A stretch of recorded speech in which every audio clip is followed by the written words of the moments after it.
Remember that part. So it's a rod of iron, right? If there's ever been a night for me to say I'm going somewhere, it's right here, okay? We get it in our head. Now think about it. The rod is a reference to the shepherd's rod, but it's a rod of iron, not wood, okay? And literally, during the millennial reign, you and I will be glorified. You will have no capacity to sin. But there will be people who live through the tribulation and are born during the millennial that do not have what we would call the glorified body. Okay? And I'll cover this all later on. You can either double check me on this or for the next 30 seconds buy into what I'm saying. All right? So as they come through, when there is sin during the millennial, he deals with it right then with a rod of iron. Right? He will, and I don't have time to get you into the difference between the lake of fire and a lake of fire. There's a reason why God chooses those words correctly. There is a lake of fire on this planet during the millennial reign, and there is the lake of fire which is off this planet for eternity. And some other time I'll cover that. Okay? Now, bottom line is he's going to rule with a rod of iron. We get it right here, right? And we all say that. Hang with me. Okay, I'll finish Psalms 2. Be wise now, therefore, O ye kings, and be instructed, ye judges of the earth. Serve the Lord with fear and rejoice with trembling. Kiss the Son, lest he be angry, and ye perish from the way when his wrath is kindled but a little. Blessed are all they that put their trust in him. Okay, so that's Psalms 2. That's where we get our basis to say, during the millennial reign, at Armageddon, he's going to set this thing straight, and he's going to rule this world with a rod of iron. Now, Revelation 2:26, we're in the Thyatira church period here, and God gives us a promise. Now, specifically, he's speaking to the churches, right? We're not talking about Jews here. We're not talking about tribulation saints. We're not talking about millennial reign era right now. He is addressing Thyatira. Watch. And he that overcometh and keepeth my works unto the end, to him. Now who's the him? To he that overcometh. Will I give power over the nations. Okay? Hang with me. And he, the guy that overcomes, shall rule them with a rod of iron, as the vessel of potter shall be broken to shrivers. Whoa, whoa, whoa. I thought we just read that in Psalms. We did. Well, I thought that was going to the Messiah. It is. Okay? What do you think it means when Peter says, if you suffer, you will reign with him? We are going to rule and reign with Christ. Okay, so what happens is Ephesians lets you know that there are territorial rulers, entities that are placed over certain areas right now as we speak. That's who we fight with, Paul tells us. That's who your battle's with. When you get up and it seems like all the forces of hell are fighting against you spiritually, that's who you're up against. Now, I will tell you, whether they're around or not, your flesh is enough on your own, okay? But what they do is work with your flesh to work against your spirit, okay? So he's letting you know, listen, I'm going to give you power over the nations, and I'm going to allow you to rule them with a rod of iron. Okay? Now, that seems far-fetched, but it's not. Understand, let me kind of put it to you in this way. So, the rock that you and I are floating around on now throughout space or wherever we're at, right? What's going to happen is, let's say the rapture happened right now. We will leave this planet, this very one here. This building stays here. This room stays here. All literal hell will break loose on this planet for 7 years while you and I are gone. Now, after 7 years, we are coming back to this planet. That's why our songbooks have got us going off into the sweet by and by. No. Maybe one day, not anytime soon. We have at least 1,007 years before there's a new heaven and a new earth. Okay? That's why when they tell you there's no crying in heaven, you're reading the Bible wrong. Okay? That's way on down the line. But let's don't even get hung up on that. You're coming back to this planet, the very rock that we're on right now. There is a slight chance that you could actually come and stand in this room. And I say slight chance because the world's going to get rocked. But there is a chance that you could come back and find items here and go, yeah, this is where Kelly Harbin once stood. This very spot. Okay? And so what God's going to do during the millennial, now everybody looks at me like, huh? Okay, think about it. We're raptured, 7 years of judgment seat of Christ, Lamb's marriage supper, and then Revelation 19, we come back down to this earth. Now, we are with him at the war of Armageddon. We don't do anything, but we're there. We're like a lot of guys on a high school football team. They don't ever see a football field, but they're on the team, okay? Well, that's us. We get here. He sets the thing straight. He sets on his throne in Jerusalem. But what he does at that point is disperses his people over areas, and now you become rulers over these entities, over these territorial areas. Now, all of it is going to be based on what you do now for Christ. That's why on Sunday mornings we're dealing with the judgment seat of Christ. And the reason being is because based on your performance now will determine where you are here. You say, I don't know if I buy into that. Whoa, okay. Well, then what are we going to do with Jesus saying, if you're faithful over a little here, I'll make you faithful over a lot there? Well, what is he referring to? Okay, it's this. That very counsel is going to be replaced with the bride of Christ. Now, hang with me. All right, Revelation 19. And out of the mouth of his mouth goes a sharp sword that with it he should smite look at the word, nations, and he shall rule them with the rod of iron. Wait a minute, who's got the rod of iron, us or him? Yes. He's got it. He's stationed in Jerusalem. He's the king. That's why all these nations during the millennial will be required to go up there to do that whole Feast of Tabernacles thing. And I don't know, maybe you visualize it different, but I kind of got the imagery that if I'm placed over Villa Rica, then I've obviously done something wrong in this area, right? I didn't try hard enough now, but if I'm placed over Villa Rica and I want to have a meeting with the king, I think it's kind of like beam me up, Scotty. I'm there. Here's why I believe that. Okay, guys, multiple times did Jesus, you remember one time he was walking out on the water and then immediately there at shore. Like he went through a time tunnel, okay?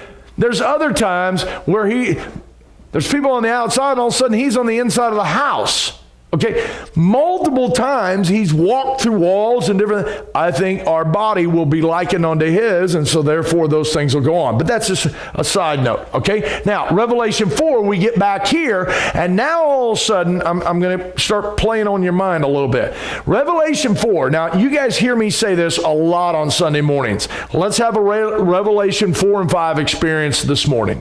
I say that all the time because I feel like we have the capacity and the ability through the power of the Spirit of God to be able to experience in our church right now what we're going to experience there. Why am I waiting to worship God now? I mean, in other words, why do I wait until I get here when I can do it right now? Let's do it every time we come together. Now, he says, after this, look, I behold, a door was opened in heaven. First voice which I heard was come up like a trumpet. And we said, verse 1 is all about the rapture. Heard the voice of a trumpet. That's what you and I are going to hear. We're going up to meet with him in the Lord, right? And it says, immediately after this, I was in the Spirit. Behold, a throne was set in heaven, and one sat on the throne. So we got one throne, one person sitting on it, and he that sat on it looked like jasper, sardine stone, and all that. So it's Jesus sitting on the throne. And it says, and round about the throne were 24 seats, and upon the seats I saw 24 elders, clothed in white raiment, and they had on their heads crowns of gold. Okay, so we have 24 elders. So get the picture, and well, here's a better one. You guys have seen this picture probably multiple times, but what they're trying to give you is the people in the background. Well, they made some wings behind the people, which that ain't happening, okay?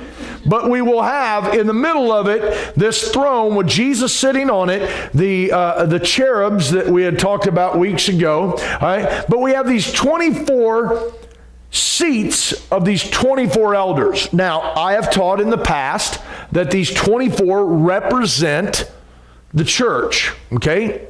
And I'm not saying I'm against that. But after this study, I think these 24 are going to be 24 specific people. Now, I would tell you it's probably going to be the 12 Old Testament sons and the 12 New Testament apostles, and Paul being the one replacing Judah. However, it's all speculative. We don't know. But here's what I do believe. As not all angels were actually on the council in the Old Testament. Understand? In other words, everyone on the council was an angel, but not all angels were councilmen. If you get that? Okay. I don't know that the 24 elders, I don't know that the council will be made up of every believer. I don't. Okay, and here's why. One, I think number one, it's a specific group for a reason. And just because if God was okay with having a select group of angels in the Old Testament be on his council, that didn't mean he devalued the rest of the angels. He just had these. Okay, so here's what I want to get to. Okay, first, now, so we have these guys and they're casting down their throne. They're saying, thou art worthy. Listen, we're all doing that. We'd all agree to that we all get crowns, and that if these 24 are casting them down, we're casting them down. We're all agreeing to that. Now, so we get the picture here. Here's what I want to get to. Equality. Okay? We live in a society today that screams about equality all the time. Okay? Now, I want you to understand that the human soul to God is of equal value. In other words, everybody is valuable to God. That's right. But not everybody is equal when it comes to God. Okay?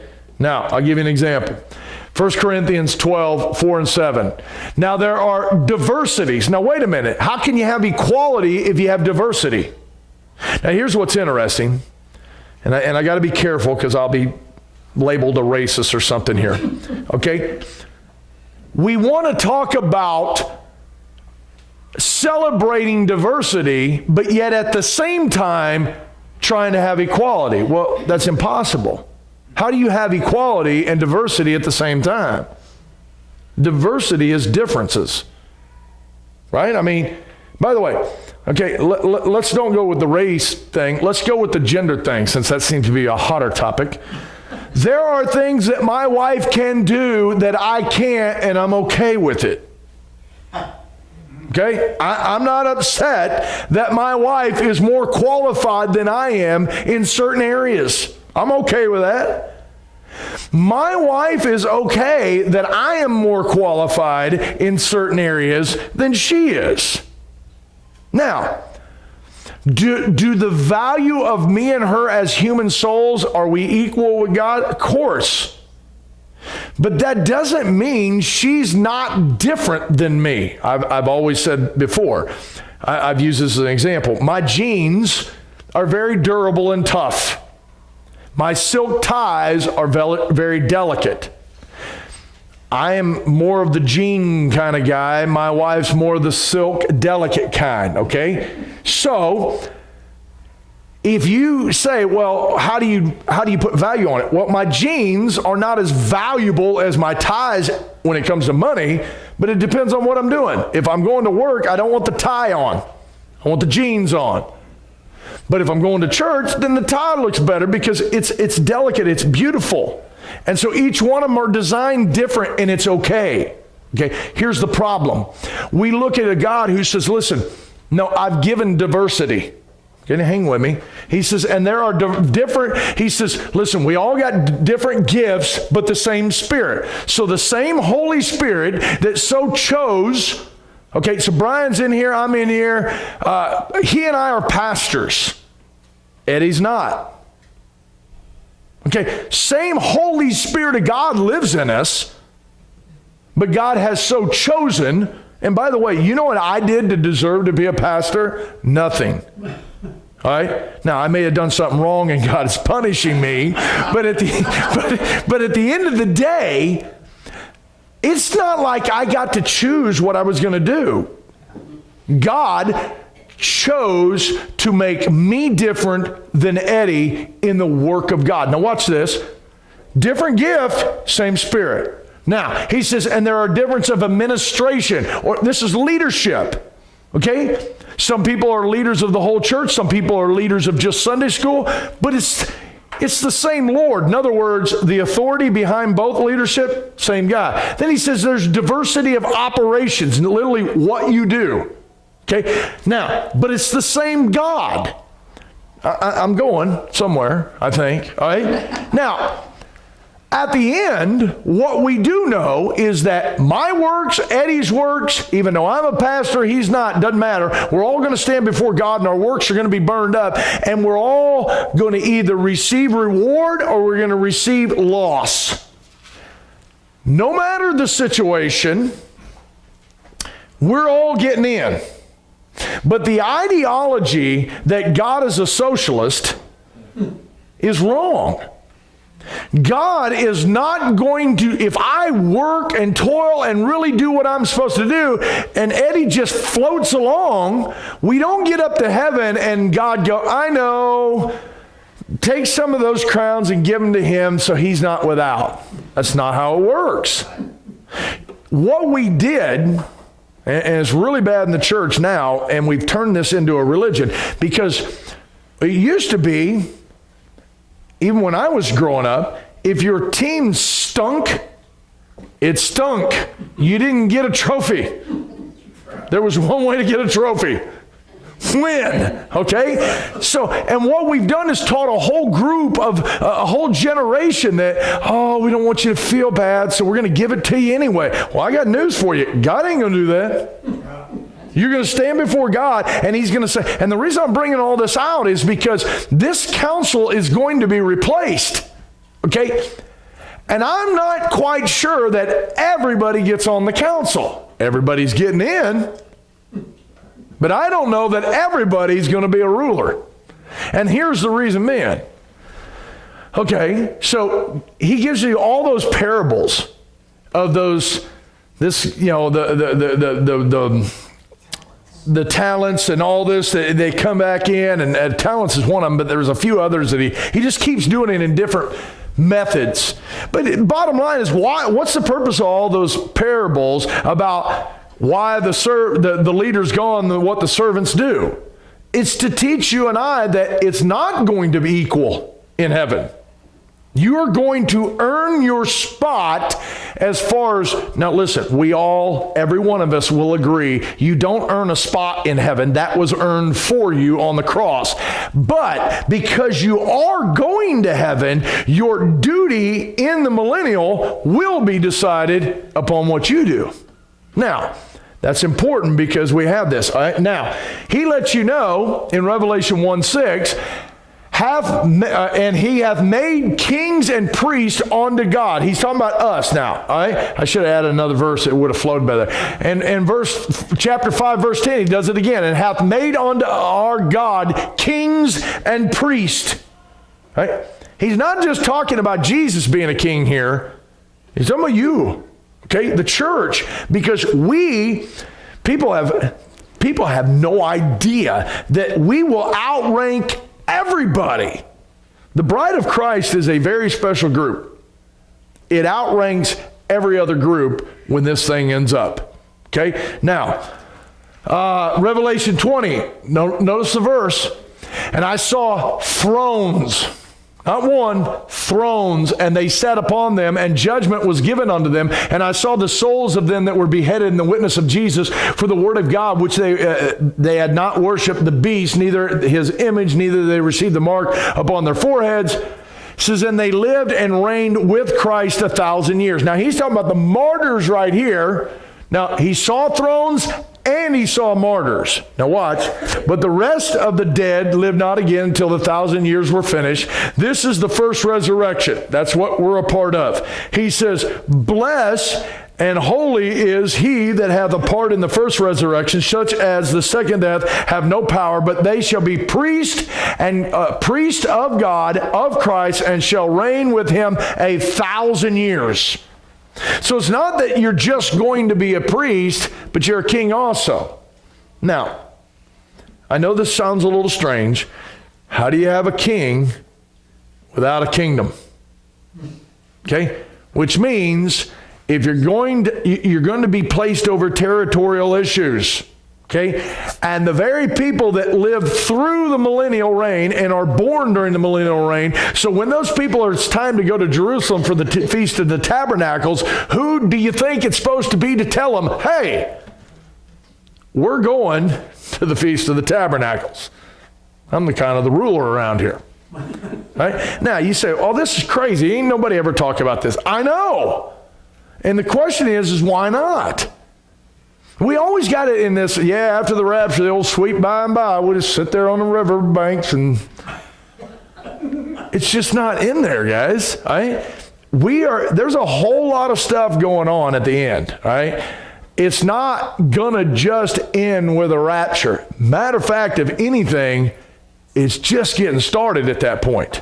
We can finally get it rolling. So I don't know if we're out or what, but I see cars pulling out, so I'm assuming it's time for me to shut it down. So, all right, well, we'll jump back in again next week on some other stuff, and we'll go from there. And, okay, we'll do it next week. So I was going to add something. All right.